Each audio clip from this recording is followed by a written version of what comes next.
네, 오늘 5월 5일입니다. 5월 5일 화요일 오늘 말씀의 자리에 나오신 여러분들을 환영합니다. 오늘 신명기 13장 12절부터 18절까지 말씀입니다. 어제 말씀과 이어지는 말씀인데요. 하나님이 원하시는 것이 무엇인지를 생각하셔야 됩니다. 우리가 지금 신명기를 보고 있습니다. 신명기 1장부터 12장까지 하나님께서 계속해서 반복해서 말씀하시는 것, 그것은 하나님과의 언약을 기억하라는 것입니다. 하나님께서 우리에게 규례를 주십니다. 우리가 지켜야 할 말씀을 주셨습니다. 우리가 그 말씀을 지키면 하나님께서 우리에게 복을 주시는 것입니다. 이게 이스라엘 백성과 하나님께서 그리고 우리와 맺은 하나님의 언약입니다. 하나님께서 스스로 말씀하셨습니다. 너희가 내 말을 잘 지키면, 내 규례를 지키고 내 언약을 지키면 내가 너희에게 복을 주겠다고 말씀해 주셨습니다. 여러분, 그런데 이 하나님과의 언약, 이것을 깨게 하는 것이 있습니다. 그게 우상숭배입니다. 우상숭배는 하나님을 버리는 겁니다. 그리고 하나님을 진노하게 만드는 것입니다. 우상을 숭배하면 하나님의 진노의 대상이 되는 것입니다. 그래서 세상에서 가장 나쁜 것이 하나님을 섬기지 못하게 만드는 우상숭배로 우리를 끌고 가는 것입니다. 그래서 하나님께서 어제 말씀에 우상숭배를 하게 만드는 것을 반드시 죽일 것을 명령하셨습니다. 그가 기적을 행하고 이적을 행하는 선지자나 꿈꾸는 자라도 그를 반드시 죽일 것이고, 그리고 내 형제고 자매고 부인이고 내 가족이라 하더라도 그를 죽일 것을 명령하셨습니다. 오늘은 하나님께서 더 강한 것을 말씀하십니다. 한 성읍 전체, 이스라엘 백성들 가운데 들어와 있는 하나님의 백성들 가운데 한 성읍 전체가 우상을 섬기면 그 성읍 전체라도 하나님께서 멸할 것을 명령하십니다. 오늘 그 말씀이 12절부터 18절까지 기록되어져 있습니다. 자, 12절을 같이 한번 보시겠습니다. 내 하나님 여호와께서 내게 주어 거주하게 하시는 한 성읍에 대하여 내게 소문이 들리기를, 함께 지내고 있는 그 가나안 땅에 있는 여러 성읍들 중에 한 성읍에 대한 소문이 들린다는 거죠. 그 성읍이 어떤 거냐 하면 13절에 보십시오. 너희 가운데서, 그러니까 이스라엘 백성들 가운데서 어떤 불량배가 일어나서 그 성읍 주민을 유혹하여 이르기를 너희가 알지 못하던 다른 신들을 우리가 가서 섬기자 한다 하거든. 여러분, 이것은 단순히 이 말을 들었다는 의미가 아닙니다. 이 말을 듣고 이 성읍 주민 사람들이 하나님을 버려버리고 성읍 전체가 우상을 섬기기로 결정을 했다는 말입니다. 그리고 실제로 우상을 섬긴다는 말입니다. 자, 이런 일이 벌어지면 어떻게 해야 될 것에 대해서 말씀하십니다. 14절 보십시오. 너는 자세히 묻고 살펴보아서 이런 가증한 일이 너희 가운데서 있다는 것을 확실한 사실로 드러나면, 이런 일이 진짜로 있었는지를 확인해 볼 것을 명령하십니다. 자세히 묻고 살펴보라고 말씀하십니다. 소문만으로는 안 된다는 겁니다. 왜 이렇게 하시냐 하면 하나님께서 이 일을 굉장히 심각하게 보신다는 겁니다. 심각한 사건일수록 조사를 열심히 하지 않습니까? 뭐 별것 아니면요, 조사 열심히 하지 않습니다. 근데 아주 심각한 문제, 우리의 생명에 위협이 된다든지 이런 것에 대해서는 굉장히 중요하게, 소중하게 다룹니다. 자세하게 다룹니다. 그런 것처럼 하나님께서 이런 일이 벌어지면 소문만 듣지 말고 자세히 묻고 살펴보아서 연구도 하고 실제로 검증을 해보라고 말씀하십니다. 그래서 그 소문이 사실로 드러날 때에는 하나님께서 세 가지를 할 것을 명령하십니다. 자, 보십시오. 첫 번째, 15절에 보시면요. 너는 마땅히 그 성읍 주민들을 칼날로 죽이고 그 성읍 주민들 전체를 멸할 것을 명령하십니다. 여러분, 이것은 왜 그렇게 하는지는 제가 어제도 말씀을 드렸는데, 하나님을 섬기지 않고 하나님을 떠나서 우상을 섬기면 하나님의 진노의 대상이 됩니다. 어차피 이 사람들은요, 복된 삶을 살기가 어렵습니다. 하나님의 진노가 임하고 하나님께서 축복하지 않습니다. 고난과 어려움이 이들에게 찾아옵니다. 당연히 그렇게 되는 것이죠. 그래서 하나님께서 말씀하십니다. 그 성읍 전체를 칼로 멸할 것을 명령하십니다. 자, 두 번째 보십시오. 그 다음에 보시면 그 성읍과 그 가운데 거주하는 모든 것과 그 가축을 칼날로 진멸하고, 두 번째, 그 성읍에 살고 있는 가축도 진멸해버려라. 사람도 죽이고 가축까지 진멸할 것을 명령하십니다.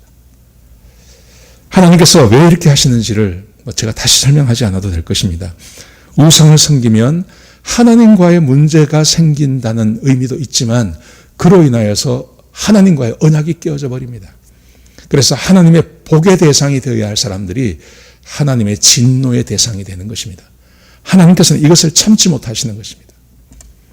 자, 여기서 끝나는 게 아닙니다. 16절 상반절을 보십시오. 이렇게 말씀하세요. 또 그 속에서 빼앗아 차지한 물건을 다 거리에 모아놓고 그 성읍과 그 탈취물 전부를 불살라. 사람을 진멸하고요, 가축을 진멸하고요, 그 다음에 그 사람들이 쓰고 있던 모든 물건, 그 모든 물건을 다 거리에 모아놓고 불사르라고 말씀하십니다. 여기서 하나님의 마음을 알 수 있는 겁니다. 하나님께서 우상 숭배를 극도로 싫어하십니다. 우상 숭배를 극도로 싫어한다는 것은, 이것은 그냥 종교적인 문제로, 제가 거듭 말씀드리는 거지만 종교적인 문제로 생각하시면 안 됩니다. 그러면 우리가 오해합니다. 하나님은 너무 잔인하셔, 하나님은 너무 이기적이야, 이렇게 생각할 수 있습니다. 여러분, 그런데 제가 어제도 말씀드렸고 계속 말씀드리는 거지만 우상을 숭배하면 무슨 일이 벌어지냐 하면 하나님을 백성이 잊어버리게 됩니다. 하나님을 잊어버리게 되면 하나님의 말씀을 잊어버립니다. 하나님과 약속을 잊어버립니다. 그래서 하나님의 말씀에 순종하지 않습니다. 그래서 하나님께서 약속하신 그 복을 누리며 살지 못하게 되는 것입니다. 하나님께서는 지금 뭘 말씀하시는 거냐 하면 하나님께서 그의 백성을 축복하시고 그와 함께 행복하게 사는 것을, 이것을 막게 하는 것이 우상숭배라는 것입니다. 그러므로 우상숭배하는 자들을 진멸하고 그들을 이렇게 아주 정말 무섭게 다루는 이유는 누구를 위한 거냐 하면 우리를 위한 것입니다. 우리를 위해서 하나님께서 이렇게 하시는 것입니다. 자, 보십시오. 16절 보십시오. 보십시오. 그 성읍은 영구히 폐허가 되어 다시는 건축되지 아니할 것이라. 사람 죽이고요, 건축 그 동물들 다 진멸하고, 그리고 그 사람들이 쓰던 물건, 집 다 허물어 버립니다. 태워 버립니다. 그래서 그곳에 다시 도시가 건축되지 못하도록 하라고 말씀하십니다. 이렇게 하시는 이유 제가 다시 설명드리지 않겠습니다. 하나님께서 그의 백성을 얼마나 귀히 여기시는지, 하나님의 마음이 어디 있는지 우리에게 보여주고 있는 것입니다. 자, 그래서 17절을 보십시오. 너는 이 진멸할 물건을 조금도 내 손에 대지 말라. 아까워하지 말라는 것입니다. 그리하면, 그렇게 다 멸하고 나면, 보세요. 여호와께서 그의 진노를 그치시고 너를 긍휼히 여기시고 자비를 더하사 조상들에게 맹세하신 같이 너를 번성하게 하실 것이라. 여러분, 이 말의 의미가 무슨 말이냐 하면, 자, 이스라엘 백성들의 그 12지파가, 12지파 가운데 11지파가 차지하고 있는 땅이 있습니다. 레위지파 빼고요. 근데 그 중에 한 성읍이 그 성읍 전체가 우상을 섬깁니다. 그러면 그 사람들만 문제가 아니라 그로 인하여 그 주변에 있는 다른 하나님을 섬기는 사람들에게도 영향이 미친다는 거죠. 그래서 하나님께서 그 땅에 복을 내리지 않습니다. 은혜를 내려주지 않습니다. 그런데 그들을 처리하고 나면, 그들을 깨끗하게 정리하고 나면 하나님께서 말씀하시기를 내 조상들에게 맹세하심 같이 너를 번성하게 하실 것이다. 다시 복을 주시고 번성하게 하신다는 것입니다. 여러분, 그러므로 우리가 믿음 생활을 하면서 한 가지 우리 믿음 생활의 그 기준을 하나 정할 필요가 있습니다. 그것은 이것입니다. 내가 지금 하나님의 복을 받고 그 복을 누리며 살고 있는지를 생각해 볼 필요가 있는 겁니다. 만약에 하나님과의 관계, 내가 제대로 된 믿음 생활을 하고 있는지를 하나님과의 관계 안에서 하나님께서 나를 축복하시는 것으로 이 기준을 잡지 않으면요, 우리의 신앙이 제대로 가고 있는지 잘못된 길로 가고 있는지를 구분할 길이 없습니다. 그런데 하나님께서 나를 축복하시는지, 나와 함께 동행하시고 내 안에 복을 주시는지를 우리의 삶의 신앙의 기준으로 삼으시면, 그러면 믿음 생활을 제대로 해나갈 수 있습니다. 하나님의 축복이라는 것을 반드시 물질만 말하는 건 아닙니다. 물질도 말씀하셨고 건강도 말씀하셨지만 거기에 반드시 포함되는 것이 있습니다. 그게 바로 즐거움과 기쁨과 행복이라는 것입니다. 그렇게 말씀하셨습니까? 기억하시죠? 하나님께서 내가 너희가 원하는 게 뭔지 아느냐? 하나님 말씀을 지키는 거다. 왜냐하면 너희 행복을 위해서. 그리고 예수님께서도 내 기쁨을 너희 안에 있게 하리 함이라 말씀하지 않습니까? 세상에 건강한 사람들 가운데 행복하지 못한 사람 많습니다. 건강은 가졌지만 기쁨이 없는 사람이 있습니다. 많은 물질을 가졌지만 행복하지 못하고 기쁨을 가지지 못한 사람들이 있습니다. 그런데 하나님께서 주시는 물질, 하나님께서 주시는 건강, 하나님께서 축복해 주시는 그 축복 안에는 반드시 거기는 기쁨과 즐거움과 행복함이 있습니다. 행복함. 그게 하나님이 주시는 것입니다. 예. 여러분, 우리가 이 땅을 살아가면서 내가 하나님을 잘 섬기고 하나님께서 주시는 그 기쁨과 행복과 그런 복이 우리 가운데 흘러 넘치는 것, 그럴 때 내가 하나님과 동행을 제대로 하고 있는 겁니다. 물론 하나님 말씀에 순종하기 위해서 고난의 길을 스스로 가기도 합니다. 그렇지만 그 마음 가운데 기쁨이 있지 않습니까? 행복함이 있지 않습니까? 네. 그런데 내가 어떤 내 삶의 영역, 어떤 삶의 영역 안에서 우상을 숨기는 것이 있습니다. 우상을 섬기고 하나님을 잊어버리고 떠난 영역이 있습니다. 그래서 내 삶 가운데 하나님의 복이 임하지 않을 수 있는 겁니다. 그러면 돌아봐야 되죠. 내가 어디가 잘못됐는가? 지금 이 이스라엘 백성들에게 하나님께서 말씀하시는 것처럼 한 성읍이 하나님을 떠나서 우상을 숭배하고 있습니다.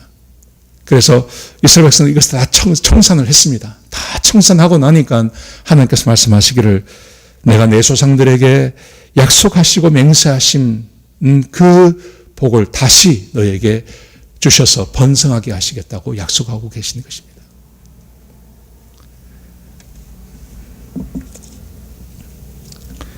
하나님의 복, 하나님께서 우리에게 주시는 그 복을 여러분의 신앙에 좀 척도로 삼으셨으면 좋겠습니다. 자, 보십시오. 18절에 보시면 이렇게 말씀하세요. 내가 만일 내 하나님 여호와의 말씀을 듣고 오늘 내가 내게 명하는 그 모든 명령을 지켜 내 하나님 여호와의 목전에서 정직하게 행하면 이같이 되리라. 여기서 이같이 된다는 말은 하나님께서 우리를 번성케 하신다는 것입니다. 하나님의 말씀, 하나님께서 명령하신 것을 내가 지키고 하나님 목전에서 정직하게 행하면 하나님께서 우리를 번성케 해주시겠다. 여러분, 우리가 생각하는 것하고 그동안 들어봤던 것하고 상당히 다릅니다, 이게. 그래서 성경 안으로 들어가서 성경을 읽으면 하나님의 복을 이야기하지 않을 수 없습니다. 하나님 마음을 이야기하지 않을 수 없습니다. 사랑하는 성도 여러분, 그래서 요즘 좀 집에 계시고 조금 한가할 때 내가 하나님의 복을 누리고 사는지, 내가 옛날에는 하나님의 복 가운데 있었는데 최근에 와서 내가 하나님의 축복에서 벗어난 것 같다. 그러면 그게 왜인지를 한번 생각해 보십시오. 왜 그런 일이 발생하는지를 생각해 보십시오. 왜? 뭐 때문에 그런 일이 발생했는지를 생각해 보시고 삶의 모든 영역을 정결하게 하시고, 그래서 하나님의 은혜 가운데 하나님의 명령을 지키고 순종하는 쪽으로 삶을 방향을 바꾸어 보십시오. 그러면 하나님께서 말씀하시길 이같이 되리라. 이같이 되리라. 번성케 되는 그 복이 우리에게 임할 줄로 믿습니다. 오늘 화요일 이 말씀을 생각하시면서 하루를 묵상하시고 또 하루를 주님의 은혜 가운데 지내시기를 주의 이름으로 축복합니다. 기도하시겠습니다. 하나님, 우리에게 귀한 말씀 주셔서 감사합니다. 주의 백성들을 축복합니다. 하나님, 우리의 삶의 영역에 혹 하나님이 아닌 우상을 숭배하는 것이 있다면 제거해 주시고, 또 우리로 하여금 자각하게 해 주셔서 다시 하나님의 은혜로 돌아가게 해 주셔서 주께서 우리에게 약속하신 그 번성의 복이 우리 모든 성도들에게 임할 수 있도록 역사하여 주옵소서. 은혜를 주시옵소서. 오늘 하루 주와 함께 동행하는 하루가 되게 하시고 주께서 우리를 마음껏 축복하시는 귀한 하루가 되게 하여 주옵소서. 주님 감사합니다. 예수님의 귀하신 이름으로 간절히 기도드렸습니다. 아멘.